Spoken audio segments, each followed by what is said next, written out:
Okay, this team looks, well, really hard. It's obviously a restricted format team, so it has like two restricted legendaries, which are Zamazenta here and Kyogre. Then it has Iron Crown, which is a special event paradox Pokemon, and Indeedee looks like they want to set up Psy-Spam, like expand and force on the psychic terrain, and then Trick Room and maybe Follow Me and who knows what. The kitchen sink or anything at this point. Like, this is something that you bring when you're not playing, when you want to win a tournament. They have Rillaboom, maybe for the fake out, and then Regieleki for like, I don't know, Rain and Thunder. Rain protects Zamazenta from fire attacks. The grassy terrain protects against ground attacks. I'm just going to use like Tailwind and Protect Disable at first. And in the back we have someone bulky with Shelter and Body Press. And then we have Archaludon to try and establish the attack, maybe in the rain if we can.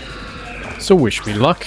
And the match begins. We are staring down Indeedee and Iron Crown, and the psychic terrain has just come up on Indeedee's side. This means that priority moves like Extreme Speed or even Prankster ability cannot work on this terrain. Priority in Pokemon means the move goes first regardless of who is faster, so there are different ways to outspeed someone other than just using your stats. However, this doesn't apply right now because psychic terrain is up. That means we need to rely on our speed stat, and the good news is that our Dragapult doesn't have Prankster or priority moves. It simply is faster than both of these opposing Pokemon.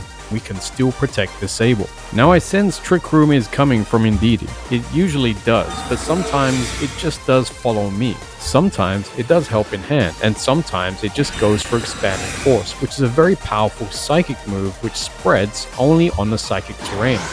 I will Tailwind just in case, but it's not likely Tailwind's going to be effective. In fact, if Trick Room comes up, which just happened, Tailwind is going to make it worse for us. Even our slowest Pokemon cannot outspeed them in Trick Room, which reverses the speed stats. Now I would say Hisuian Goodra is a viable option here, but we kind of messed it up with Tailwind, and it can resist Psychic, but I'm guessing that Iron Crown is really slow too. That means that they're both going to outspeed even Goodra in the Trick Room. Now I could Terra Dark with Dragapult, because then we can disable the Expanding Force that's just about to come out, probably from both Pokemon. Or we could Terra Dark with Latias, because Latias could play a supporting role with Goodra, especially with his Healing Pulse and his Recover. Okay, that's Help in Hand. That means an Expanding Force is coming next, I bet. Yep. Okay, do we live? I mean, it is Help in Hand. Takes out Dragapult in one hit. We needed Dragapult. Well, our ability Cursed Body disabled it anyway. Now, the only thing we can do is Terra Dark and survive another Expanding Force, because even though Latias resisted it, look how much damage it did. Oh wait, no, I forgot that we just disabled Iron Crown's Expanding Force, but Indeedee might have it too, so we still need to be a little bit cautious. With one Expanding Force now gone on the field, we can now create some offense with Archaludon. Remember that this set is a speedy set rather than a defensive set, so we have Sturdy just to survive one attack. We just need to see if there's an opening to Snowball, and we use the Power Herb to make sure that Electro Shot doesn't need one turn to charge at first. It's a held item that can only be used one time per match, which is right now. Wait, Zamazenta? I don't have anything to take down Zamazenta. It's so bulky in both its special defense, and plus, its offense matters how big its defense is. In other words, the body press that it has is not only a stab fighting move, but it's also more powerful, depends on how high your defense can go. And we could have done some real damage with Electro Shot there, but Indeedee took it anyway, and we kind of need Indeedee out so that it cannot use Help in Hand, and it cannot bring up the Psychic Terrain anymore, so it's okay. It also redirected our Healing Pulse, so that would have been an issue if Indeedee stuck around. We need Indeedee out. Like so, and we better protect just to stay in there, just to get some extra turns and get some chip damage on. Then we can Psychic into the Indeedee under the Psychic Terrain and see if that can knock her out. Basically, we still have Sturdy to take another attack against Archaludon, so we better chip away some damage, and also if we're low in health or in a vulnerable position, we can be used as bait by using Protect and getting an extra hit in. It's time to start hitting Zamazenta, at least chip it away, since Psychic does neutral damage. And yes, it is Steel type, but also fighting. But we're done protecting for now, and we gotta take out Indeedee first and still chip off Zamazenta with the Psychic. Hopefully we still have the Psychic Terrain in the next turn. So it's Dragon Pulse with Archaludon and Psychic with Latias. We might be down to our Sturdy if Zamazenta gets off his body press on Archaludon. Oh, they switch out, so that means Indeedee is still around, and that's a problem. Indeedee can just bring up the Psychic Terrain again, and increases the power of Expanding Force, and we're lucky that we didn't bring our Dragonite, because we couldn't use Extreme Speed, which is actually its only move. Zamazenta protects itself, which means we're free to get a Dragon Pulse without any punishment. But it did nothing, resisted by a Steel type and Psychic type. And now the Psychic Terrain is gone. This only gets harder to take out Zamazenta. We can protect with Archaludon, so we're going to try that and just keep going with Psychic for now. I know that Iron Crown has Expanding Force, but what else can we do? Besides, Expanding Force is not powered up with no terrain and also cannot spread the damage. Archaludon protecting might just buy us some time that we need to chip more damage off Zamazenta. We need to get this thing off the field to do anything here. It's just faster than everyone. Or is it? Actually, I don't know. We're protecting Zamazenta's attack. We haven't actually seen it do an attack. Is it faster? Is it slower? I guess in a Trick Room team, well, maybe it's slower. Okay, time is up. We just use our Protect, so we have to attack. Otherwise, we're kind of losing that opportunity to attack, and we'll just take a hit. That's if Protect fails, which it probably will. So we have Sturdy. Let's do an attack. Let's test this thing out. Let's see who's faster. Okay, Zamazenta is faster, which means that we have to protect the next turn in order to knock it out and hope it doesn't go for Latias. But we get a nice chip there. Hopefully Latias can get some better damage. Hi, yes. So we just protect and then Psychic, we should take it down unless something crazy happens on the next turn. And we are faster than Iron Crown, but what is that move? I'm not sure if that's a Psychic move or a Steel move. Maybe I can Terra Dark and not take that damage on the next turn, even if Zamazenta does go for us. I don't think I need any of a Terra. This is a Psychic battle. Actually, we're going to take out Zamazenta the next turn, so let's Terra Dark. And if I'm wrong about Iron Crown's Tachyon Cutter, then, well, I'm going to pay the price. I don't really know everyone's signature moves, at least, no, this is like the only move I don't know in the whole game. So I guess Zamazenta has been stopping my opponent from using Trick Room again. Interesting.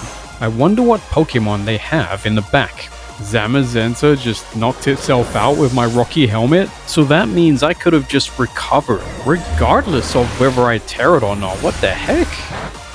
What a useless play. Actually, that's useful. And this one? Well, that's my fault. But at least I know now is not a Psychic attack. I don't know, this looks like a losing battle. We don't even know who their last Pokemon is.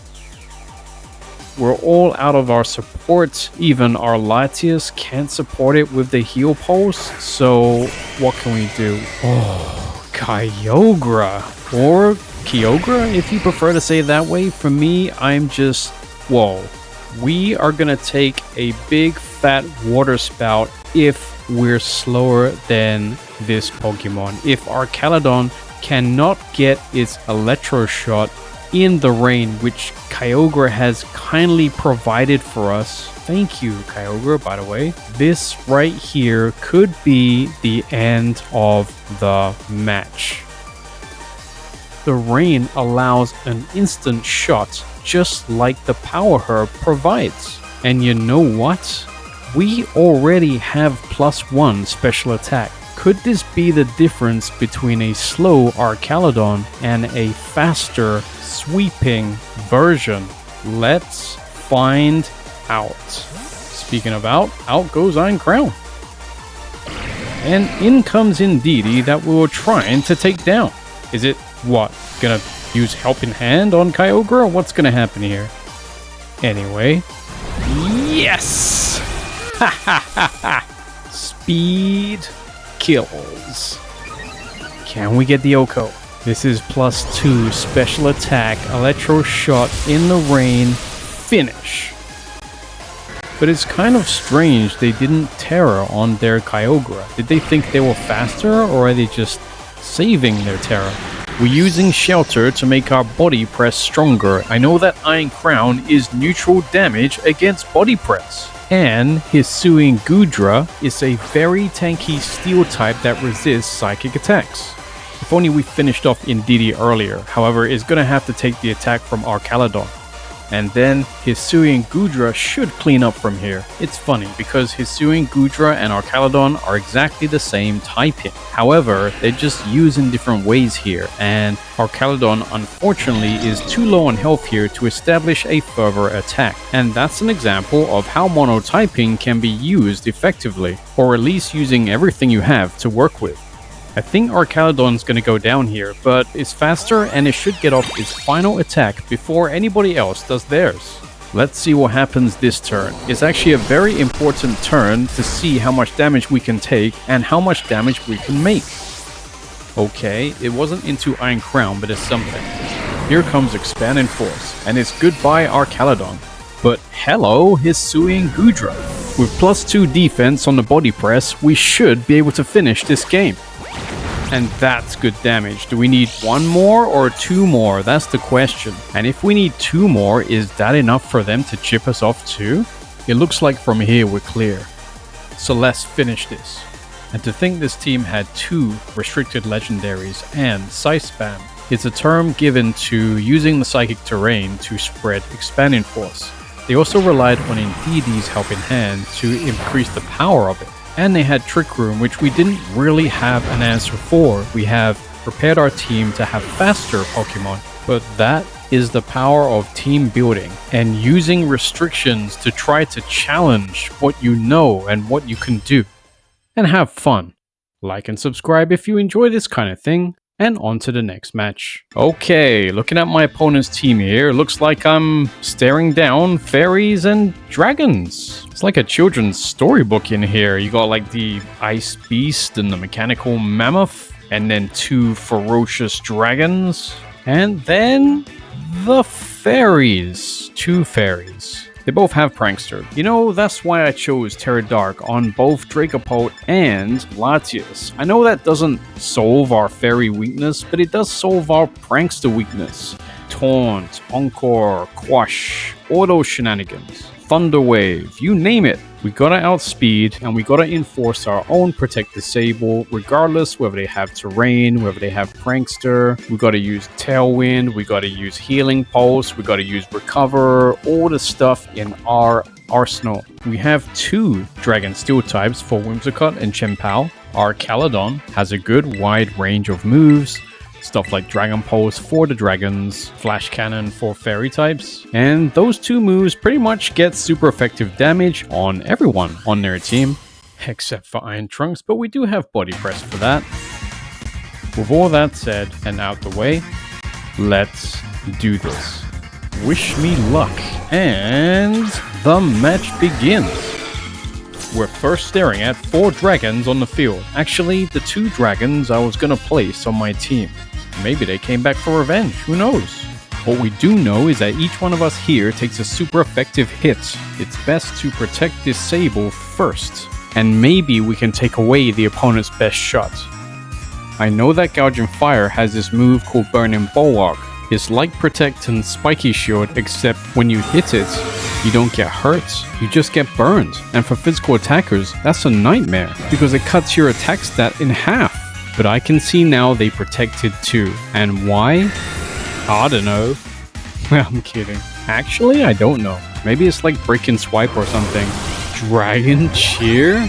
I've never seen that move before online, but it makes sense. I mean, they're both dragons. It just basically raises the critical hit ratio, and it works better on other dragons. I don't know why, or how high it raises. As in like percentage or ratio. Anyway, it's time to attack. There wasn't really anything to disable, so I think we need Dragon Claw.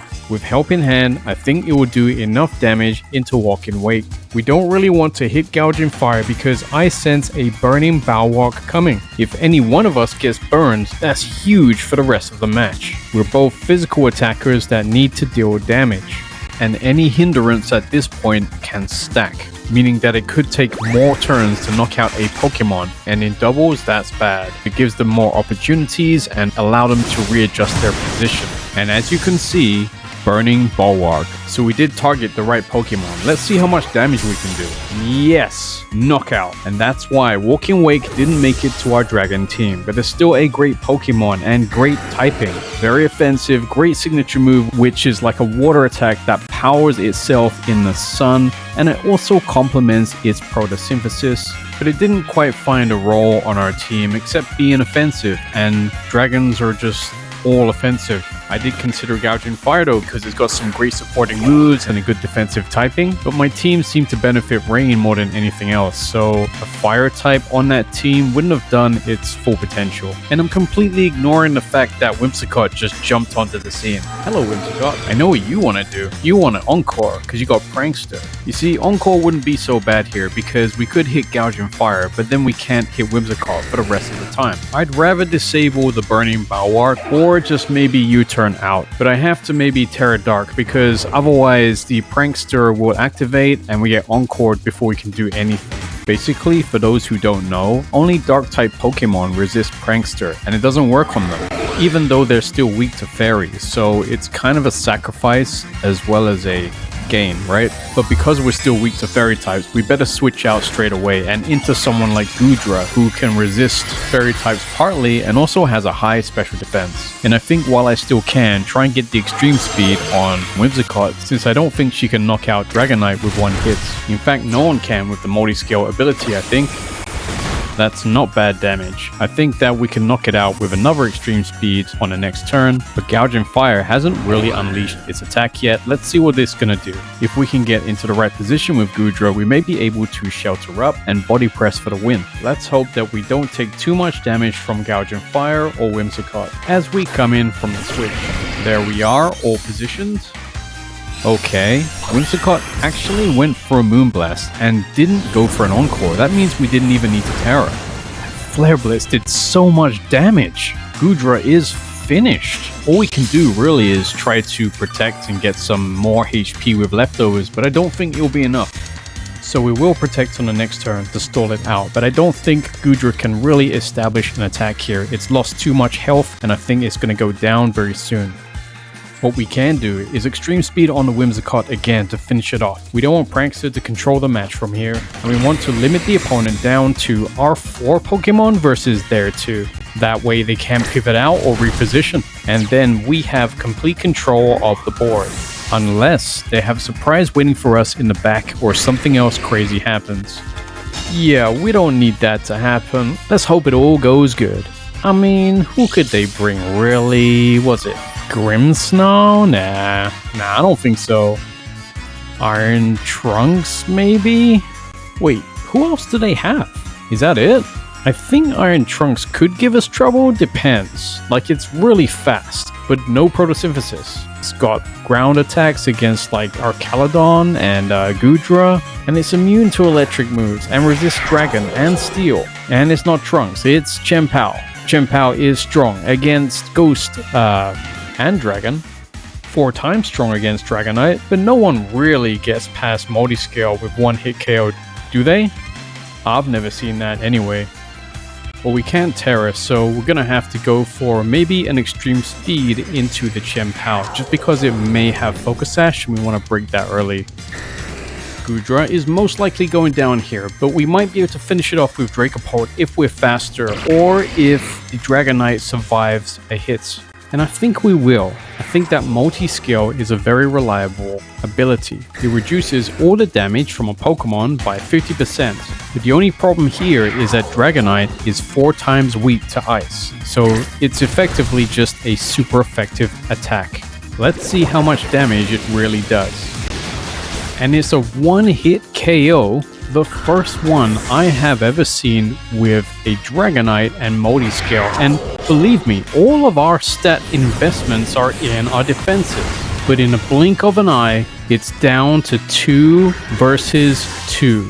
A showdown to finish the match. And I think Archaludon can really take out Chien-Pao if it's set up correctly. The only thing is Chien-Pao is very fast. But unless it's Choice Scarf, our Dragapult has a higher base stat in speed. So we should be able to knock it out before it does anything to Archaludon. And then we'll go for a Dragon Pulse into Gouging Fire, which isn't a physical attack. So there's no burn here. But I think I'd rather disable the Gouging Fire's Burning Bulwark before we go forwards. And that way I can even shoot a Flash Cannon into Chien-Pao to finish it off. If it goes for my Dragapult, it's already protected, like a decoy. But I can't guarantee they won't just go for Archaludon. I think Archaludon is covered. It can take a hit, and it does have Sturdy. But if they double up, I'm not sure what will happen. I think we'll be okay. Oh, what? Chien-Pao protects? I guess all their team members have protects? Makes sense in doubles, since you always need to reposition, set up, synergize with your partner. Bulldoze? Oh, they're trying to lower the speed of my Dragapult, and that knocks our Sturdy away. Oh my. But at least they didn't connect with Dragapult. That means that we're still at our max speed, and Chien-Pao tried to go really sneaky there. I guess we can U-turn into Chien-Pao and knock it out, go for a Dragon Pulse right into the Gouging Fire. And that should be a good one-on-one with the Gouging Fire. I don't think it has the right tools to knock us both out, though it might knock out one of us if we're not careful. Nope. Wow. Dragapult took that way better than Goudra did.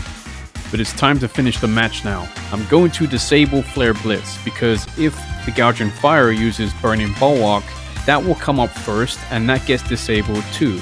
So either one I think is a good outcome, because if, for example, Gouging Fire does not use Flare Blitz on that turn, it just means that we also didn't take any damage. Like so, and we just saw a Burning Bulwark, which we would disable, so the next turn is clear to go. I think that both of us are faster than Gouging Fire, unless Bulldoze has already slowed down Archaludon enough for Gouging Fire to be just a little bit faster, but I doubt it. I think that our speed investment into Archaludon is enough to get the final double up into Gouging Fire and end this incredible match. And I'm wrong, Bulldoze comes out first, but it's not enough. We finished the match on top with both our Pokemon still intact. We even stopped to have a little snack. And that is the power of Mono. Team building, team synergy, looking past the meta structure and using the game's rules to try to put something together to cope and handle the meta. Not based on a guideline, but based on understanding the way the game works. Like and subscribe if you truly enjoy this kind of thing, as it helps me to move forward with it. I am trying to think of which mono team I can make next. Maybe it's Mono Steel, maybe it's Mono Poison. You guys can help me decide and tell me your favorite mono type, which one you like to see. How would you be a mono gym leader? And what kind of Pokemon would you place on your team? It could be your favorites. Have a think, and take care, everyone. See you in the next video. Bye, friends.